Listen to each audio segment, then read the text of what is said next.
Shalom kekasih Tuhan, selamat pagi. Saudaraku sekalian, pernahkah saudara menjadi korban gosip orang lain? Atau pernahkah saudara mengenal orang yang selalu berkata buruk dan tidak baik tentang saudara? Selama ini, apa yang saudara lakukan dalam menyikapi mereka? Apakah saudara marah atau sebaliknya saudara juga membalas dengan berkata-kata yang buruk tentang mereka? Kekasih Tuhan, ketika ada orang-orang yang selalu berkata buruk tentang kita tidak seharusnya marah apalagi membalasnya dengan berkata-kata yang buruk pula tentang mereka.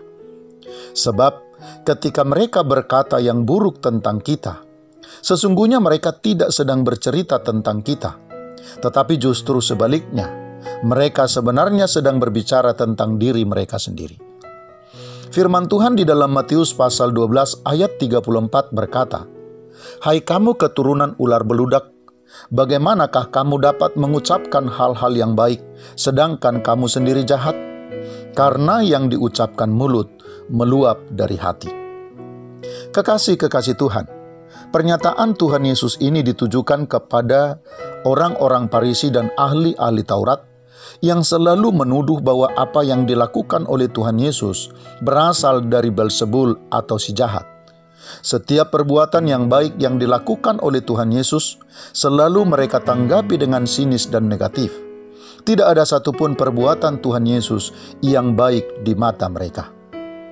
Apakah terbukti Tuhan Yesus melakukan yang jahat?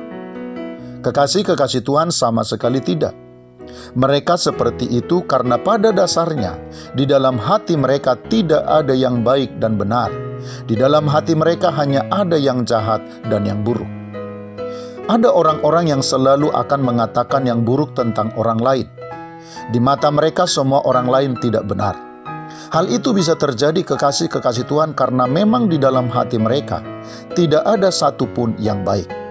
Karena tidak ada yang baik dari hati mereka, maka yang keluar dari mulut mereka hanyalah yang buruk semata. Kekasih Tuhan, apa yang diucapkan seseorang meluap dari hatinya. Hati yang baik akan meluapkan hal yang baik. Sebaliknya, hati yang jahat akan selalu meluapkan yang jahat pula.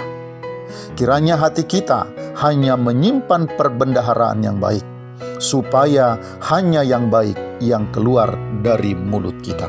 Selamat pagi, Tuhan Yesus memberkati. Shalom.